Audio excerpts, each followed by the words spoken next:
നമ്മുടെ ADG Karnataka ADGP സംസാരിച്ചു. കേരളത്തിൻ്റെ പ്രതിനിധിയായ ഒരു DYSPയും 2 ഉദ്യോഗസ്ഥന്മാരും സംഭവ സ്ഥലത്തു നിന്നും 600 മീറ്റർ ഇപ്പോൾ ക്യാമ്പ് ചെയ്തിട്ടുണ്ട്. ആവുന്ന ദൂരം വേണം. കാരണം ഓൺ ദ സ്പോട്ട് റിപ്പോർട്ടിൽ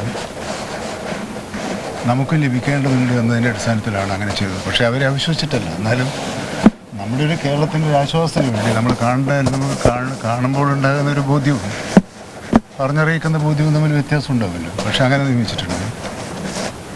ഈ അർജുൻ്റെ സഹോദരിയുടെ ഭർത്താവ് അവിടെയുണ്ട്. ഈ ഉദ്യോഗസ്ഥരും അവരും തമ്മിൽ ബന്ധപ്പെടുത്താനുള്ള ഏർപ്പാടും ഇപ്പോൾ ചെയ്തു കഴിഞ്ഞിട്ടുണ്ട്. കാരണം ഈ കുടുംബത്തിൻ്റെ ആശ്വാസമാണ് നമ്മളെ സംബന്ധിച്ചിടത്തോളം ഏറ്റവും പ്രധാനപ്പെട്ട പ്രശ്നം, സാങ്കേതികത്വമല്ല. അപ്പോൾ അവർക്ക് ആശ്വസിപ്പിക്കാൻ കഴിയുന്ന വിധത്തിലുള്ള നിലപാടുകൾ സ്വീകരിക്കണമെന്ന് ചീഫ് സെക്രട്ടറിയുമായിട്ട് ഞാനിപ്പോൾ സംസാരിച്ചു. അദ്ദേഹവും ജില്ലാ കളക്ടർ ഉൾപ്പെടെയുള്ള അവിടുത്തെ ഉദ്യോഗസ്ഥന്മാരുമായി ബന്ധപ്പെട്ടുകൊണ്ടിരിക്കുന്നത്. ഇപ്പോൾ പോലീസിന് ഓരോ മണിക്കൂർ കൂടുമ്പോഴുള്ള വിവരങ്ങൾ കൃത്യമായി ലഭിക്കുന്ന വിധത്തിലുള്ള സംവിധാനമാണ് ഉണ്ടാക്കിയതെന്ന് ഞാൻ മനസ്സിലാക്കിയിരിക്കുന്നത്. കേരളത്തിൻ്റെ ഭാഗത്തുനിന്നും ഈ വിവരം അറിഞ്ഞത് ഉടനെ തന്നെ മുഖ്യമന്ത്രി ഉൾപ്പെടെ ട്രാൻസ്പോർട്ട് മന്ത്രി ഉൾപ്പെടെ എല്ലാ മേഖലയിലുമുള്ള ഭരണകൂടത്തിൻ്റെ ഭാഗമായി പ്രവർത്തിക്കുന്നവരും മറ്റ് പ്രമുഖ രാഷ്ട്രീയ പാർട്ടിയുടെ നേതാക്കന്മാരും ഈ പ്രശ്നത്തിൽ ഫലപ്രദമായി ഇടപെടുന്നുണ്ട്. ആ ഇടപെടലിന് ഫലമുണ്ടാകുമെന്നാണ് നമ്മൾ പ്രതീക്ഷിക്കുന്നത്. പക്ഷേ അവിടെ സന്ദർശിക്കാൻ അവസരം കിട്ടിയ മാധ്യമപ്രവർത്തകന്മാരുൾപ്പെടെ പറയുന്നത് അങ്ങോട്ട് പോകൽ ദുഷ്കരമാണ്. കാരണം എപ്പോൾ വേണമെങ്കിലും ഇടിഞ്ഞു വീഴാവുന്ന ഭാഗത്തിലാണ് അവിടുത്തെ ഒരു ഭാഗത്തെ മലയുള്ളത്, മറുവശത്ത് നദിയുമാണുള്ളത്. അപ്പോൾ അവിടെ ആളുകളെ അങ്ങോട്ടേക്ക് പ്രവേശിപ്പിക്കുന്നതിന് നിയന്ത്രിക്കാത്ത തരമില്ല എന്നുള്ള നിലപാടാണ് അവർക്കുള്ളത്. നമ്മളതിനെ ചോദ്യം ചെയ്യേണ്ട കാര്യമല്ല. കാരണം രക്ഷാപ്രവർത്തനം കൃത്യമായി നടക്കുക എന്ന നടപടിയിൽ കവിഞ്ഞ് മറ്റൊന്നും നമ്മളെ സംബന്ധിച്ചിടത്തോളം പ്രസക്തമല്ല. എന്നാലും കൃത്യമായ മോണിറ്ററിങ് മുഖ്യമന്ത്രിയുടെ ഓഫീസും ചീഫ് സെക്രട്ടറിയുടെ ഓഫീസും DGPയുടെ ഓഫീസും നടത്തിക്കൊണ്ടിരിക്കുന്നുണ്ട്.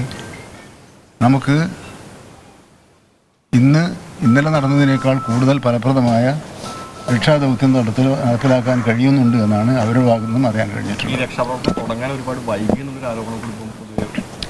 അതെന്നോടും പറഞ്ഞു. പക്ഷെ ഞാൻ അവരോട് പറഞ്ഞത് ഇന്നലെ എന്ത് നടന്നു എന്ന് നമുക്ക് പിന്നെ ആലോചിക്കാം. ഇന്നിപ്പോൾ എന്ത് നടക്കണം എന്നിപ്പോൾ ആലോചിക്കാം. മറ്റേത് നമുക്ക് സമയമുണ്ട്. ഇന്നിപ്പോൾ ഈ മിനിറ്റിൽ നടക്കേണ്ട കാര്യം പിന്നത്തേക്കായാൽ അവിടെയാണ് നമ്മൾ പാളിച്ച എന്ന ഒരു നിലവിലെത്തുക. അപ്പോൾ ഇപ്പം നമ്മൾ ഇടപെട്ട് തുടങ്ങിയിട്ടുണ്ട്, പ്രവർത്തിച്ച് തുടങ്ങിയിട്ടുണ്ട്.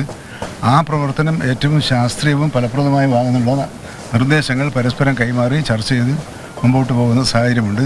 കർണാടക ഗവൺമെൻറ് ആ രൂപത്തിൽ തന്നെയാണ് ഇപ്പോൾ പ്രവർത്തിച്ചുകൊണ്ടിരിക്കുന്നതെന്നാണ് എനിക്ക് മനസ്സിലാക്കാൻ കഴിയും.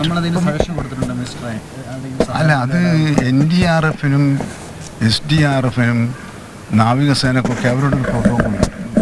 ഇത്തരം ഘട്ടങ്ങളിൽ എങ്ങനെ ചെയ്യാൻ അത് നമ്മളങ്ങോട്ട് നിർദ്ദേശിക്കാൻ പോകുന്നത് ശരിയല്ല. അവർക്കൊരു സ്ട്രാറ്റജി ഉണ്ട്. ആ സ്ട്രാറ്റജി അനുസരിച്ചാണ് അവർ പ്രവർത്തിക്കുക.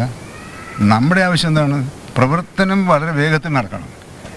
ഏത് തരത്തിലുള്ള ദുരന്ത നിവാരണ പ്രവർത്തനമായാലും ആ പ്രവർത്തനം കാലതാമസമില്ലാതെ സമയബന്ധിതമായി പൂർത്തിയാക്കണം. ഇതിനുള്ള പ്രേരണയും ചർച്ചയും നടത്തുക, അതിനനുസരിച്ചുള്ള അന്തരീക്ഷം സൃഷ്ടിക്കുക എന്നതാണ് കേരള ഗവൺമെൻറ്റിന് ചെയ്യാനുള്ളത്. ആ കാര്യങ്ങൾ കേരള ഗവൺമെൻറ് ഒരു തരത്തിലുള്ള വീഴ്ചയുമില്ലാതെ മനുഷ്യസാധ്യമായ എല്ലാ കാര്യങ്ങളും ചെയ്യുക എന്ന നിലപാടാണ് സ്വീകരിച്ചിട്ടുള്ളത്. എല്ലാവരുടെയും പ്രാർത്ഥനയും ശ്രമവും ഫലപ്രാപ്തിയിലെത്തും എന്ന് നമുക്ക് ആശ്വസിക്കാമെന്നാണ് ഇപ്പോൾ എനിക്ക് തോന്നുന്നത്. അല്ല, അവരെ ആഗ്രഹം ഞാൻ ചീഫ് സെക്രട്ടറി അറിയിച്ചിട്ടുണ്ട്. അവർക്കിങ്ങനെയാണ്. പക്ഷേ ഈ NDRF SDRF എന്ന് പറയുന്നത് പാരാമിലിറ്ററിയാണ്. അപ്പോൾ പിന്നെ അഡീഷണലായിട്ട് അവർക്ക് എന്തെങ്കിലും ചെയ്യാനുണ്ടെങ്കിൽ ഇപ്പം നേവി വന്നു, നേവിക്ക് തിരിച്ചു നടത്താനേ പറ്റുള്ളൂ. അപ്പോൾ അവിടെ ചെയ്യാനുള്ളത് ഏറ്റവും അടിയന്തരം എന്ന് പറഞ്ഞാൽ മണ്ണ് നീക്കുക എന്നുള്ളതാണ്. മണ്ണ് നീക്കിയാൽ ലോറിയും വാഹനങ്ങളും ആളെയും കണ്ടു കിട്ടും. മണ്ണങ്ങനെ നിൽക്കുന്നിടത്തൊരു ഏത് സൈന്യം വന്നാലും നമുക്ക് മണ്ണ് നീക്കി താഴോട്ട് വരെ പോയി അവിടെ കണ്ടെത്താൻ കഴിയുമോ, ലോറി കണ്ടെത്താൻ കഴിയുമോ, അതിൽ പെട്ടുപോയ മനുഷ്യരെ കണ്ടെത്താൻ കഴിയുമോ എന്ന ശ്രമമാണ് നടത്തുന്നത്. അതിനുള്ള ഏറ്റവും ഫലപ്രദമായ റെസ്ക്യൂ പ്രവർത്തനങ്ങളെക്കുറിച്ച് നല്ല ധാരണയുള്ളവരാണല്ലോ അവർ, നമ്മളെ പോലെ തന്നെ. ഇപ്പം നമ്മൾ ചിലപ്പോൾ ആഗ്രഹിക്കുന്നത് പോലെ ചിലപ്പോൾ അവർക്ക് ചെയ്യാൻ കഴിഞ്ഞൊന്നും വരില്ല. പക്ഷേ അവർ ഫലപ്രദമായി പ്രവർത്തിക്കുന്നുണ്ടെന്നാണ് എന്നോട് ഇപ്പം ചീഫ് സെക്രട്ടറിയും DGP-യും പറഞ്ഞിട്ടുള്ളത്. നമ്മൾ അവരെയും വിശ്വസിക്കും. നമ്മൾ ആരെയും വിശ്വസിക്കാതെ മുമ്പോട്ട് പോകാൻ പറ്റില്ല.